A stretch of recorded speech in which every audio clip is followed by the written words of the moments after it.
YouTube's biggest stars. California, by way of Cleveland, Ohio. Here is Jake. From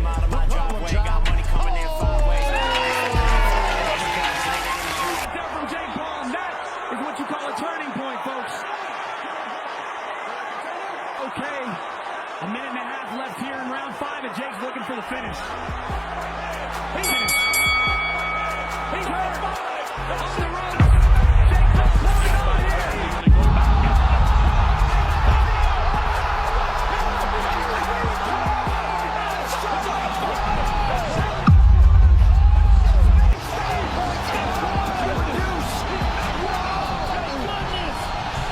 here. He didn't pay me, didn't pay me.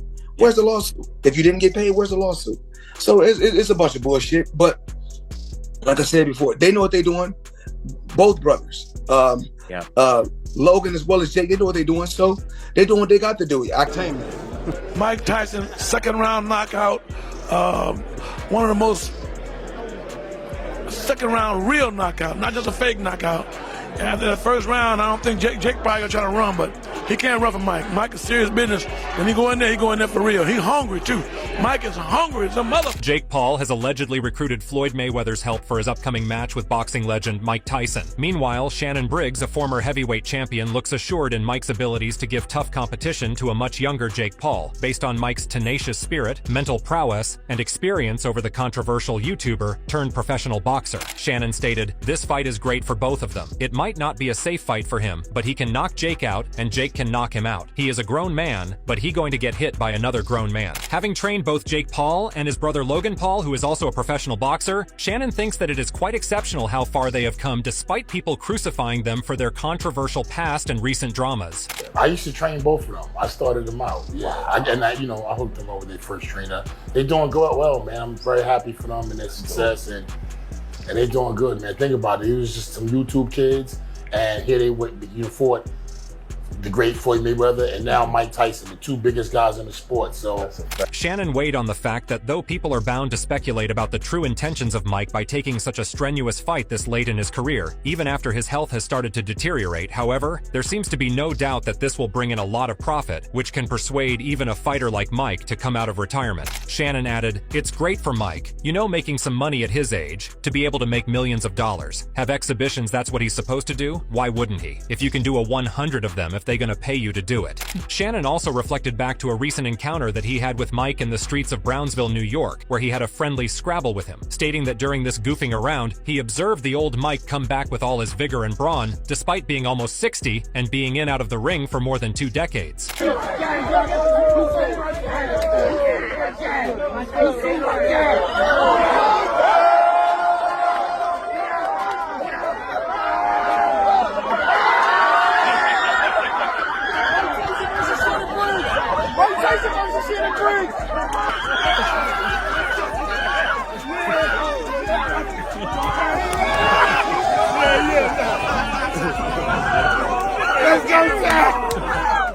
Recalling this, Shannon stated, "We had a street fight in the street. That my boy, it was all love. I got a little hand on him and he got a hand on me. We were just sizing each other." Now with Mike looking to be in relatively good shape despite suffering countless health issues, mainly his flaring ulcer which postponed the fight in the first place, people have mixed reactions about whether Mike still has the robustness and suaveness that he once held, or has it diminished with his age. Considering these vast possibilities surrounding the turnout of this lucrative matchup, many icons and boxing personalities from Mike's era of boxing have also spoken about this fight, including boxing giant Evander Holyfield, according to whom this fight depends on the skill and boxing IQ that Jake will ultimately show inside the ring. Evander thinks that the most important strategy that Jake has to utilize against a fighter like Tyson is to get as close as possible to reduce the area between them so he can cage Mike, restricting his movements and the possibility of a deadly punch that Mike is known for. Holyfield said, "It's all about the confidence the other guy has. I don't know how much confidence Jake Paul has and all that, but he has to be a lot quicker. And if he stays close to Mike, then his chance of winning is going to be great. But if he tried to stay back for Mike, he is going to get caught." Having faced Kid Dynamite while he was still in his prime, Evander emphasized the strategy that Mike always uses, which appears to be almost serpentine, as he locks out his opponent and then lunges at them with full force, not giving them a moment to recover while he showers them with his blows, forcing them to go down.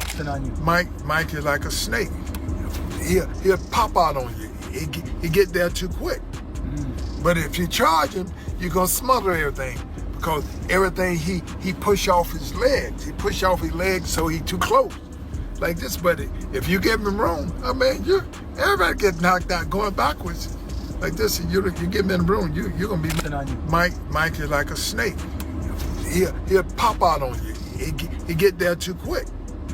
But if you charge him, you're gonna smother everything because everything he push off his legs. He push off his legs so he too close. Like this, buddy. If you give him room, I mean, everybody get knocked out going backwards. Like this, you give him in the room, you're gonna be. On the other hand, Holyfield also had an encounter with Jake inside the ring when the young boxer was just starting his career in the shape of a supposed sparring session in preparation for his fight with Tyson Woodley, which he ultimately ended up winning with a striking knockout. Comparing these clips that surfaced to the Jake that we have now, the difference is striking as not only does his body language seem to be much more self-assured, but the aura that Jake now exudes seems to be that of a professional. Mike is like a snake. He'll pop out on you. He get there too quick. But if you charge him, you're gonna smother everything because everything he push off his legs. He push off his legs so he too close. Like this, buddy. If you give him room, I mean, everybody get knocked out going backwards.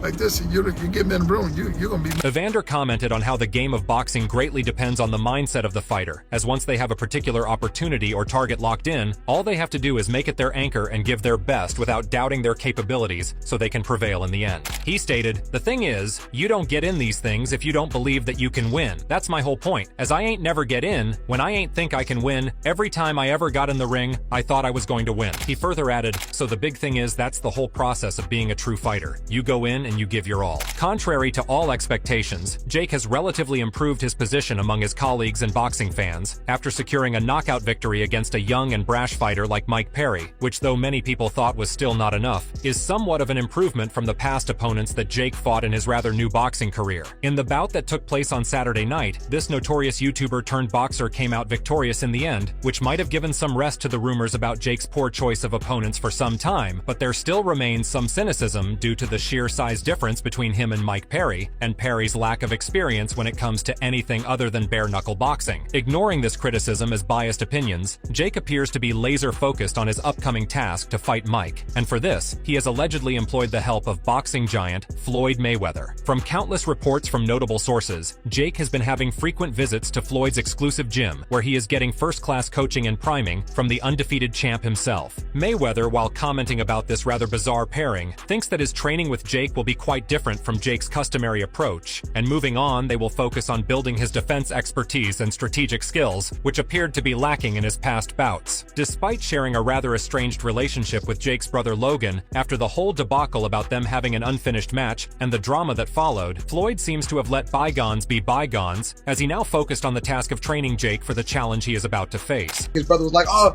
I didn't get paid. It was just like I said before." He just want to keep his name out there. You know, as long as he attaches his name to mine, he's gonna keep my name out there. Remember what he said? He said, "Oh, Mayweather ain't gonna, he didn't pay me. Where's the lawsuit? If you didn't get paid, where's the lawsuit?" So it's a bunch of bullshit. But like I said before, they know what they're doing. Both brothers. Logan as well as Jake, they know what they're doing, so they're doing what they got to do. Floyd, after witnessing the progress that Jake has made, weighed in on how this training session with Jake will provide him with all the insight that he could possibly need before he goes inside the ring to face his next opponent, especially when that opponent tends to be the reigning king of boxing of his era. For right now, for what he's doing, it's good for what he's doing. But once he fights a real fighter, it's going to be bad.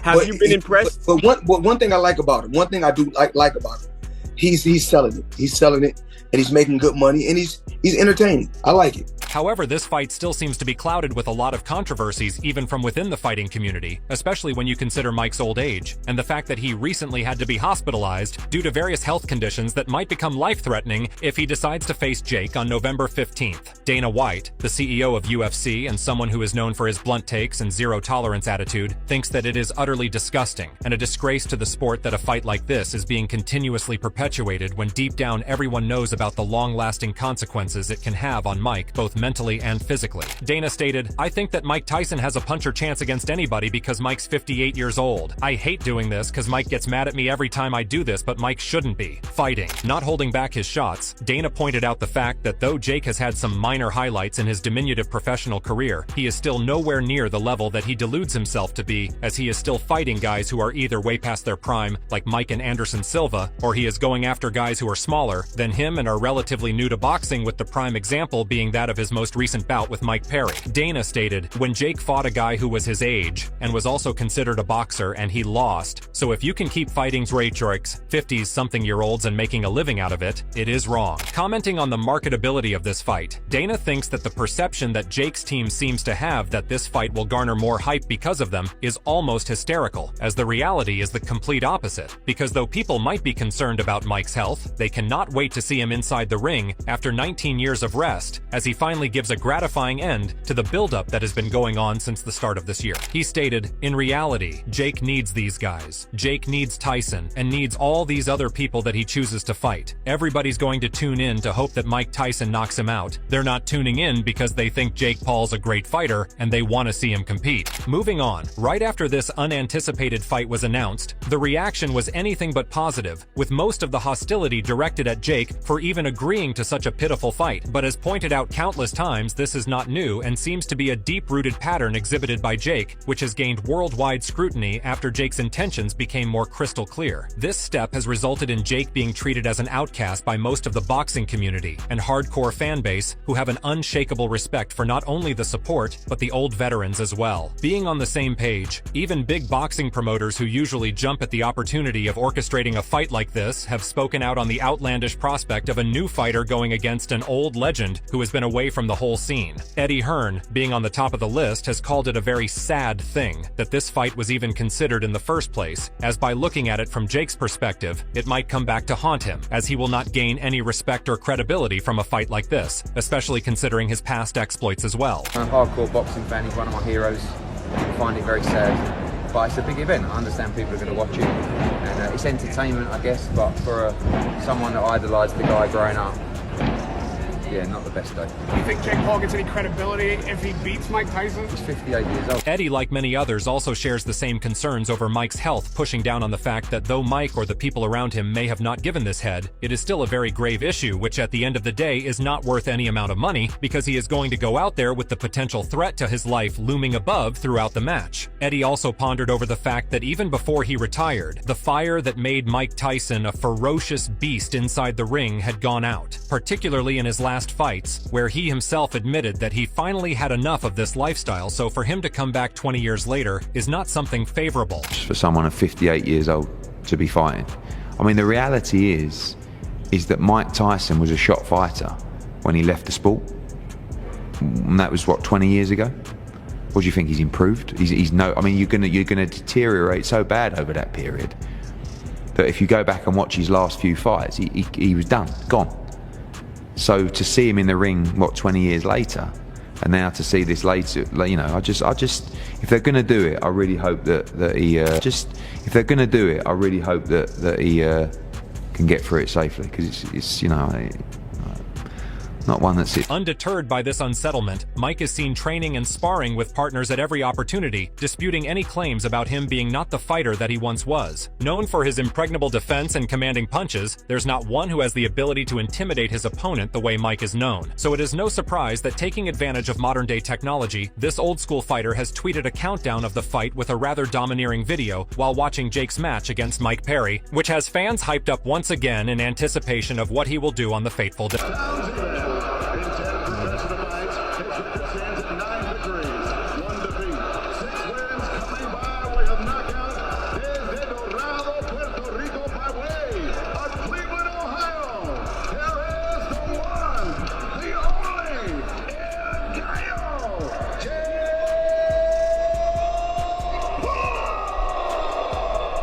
Noticing the reflection of the same old Mike, people have somewhat started to believe that he will be able to hold himself against a rookie fighter like Jake, while depending solely on his vast experience and fighting aptitude, which has proved to be his greatest strength during his prime. Looking at this fight as more of an opportunity for Mike to finally quench his thirst after such a long break, Sam Watson, a notable personality in boxing, believes that this fight will not go long, and Jake will face outright annihilation from Mike's hand in the first couple of rounds, and if by some sheer luck he still manages to last a bit longer, his defeat is imminent, as he has awakened a beast that he can't tame. Sam stated, "Mike Tyson wins in the second round by knockout, and this will be a real knockout, not just a fake knockout. I don't think Jake would have a chance." He further added, "Jake will probably try to run, but he can't run from Mike. Mike is serious business when he goes in there. He goes in there for real, and he is hungry too. Mike is a hungry mother." Irrespective of being the younger fighter, it appears as if the problem child might not have such an easy time against Mike, as he concludes it to be, because no matter the odds, Mike is still a once-in-a-lifetime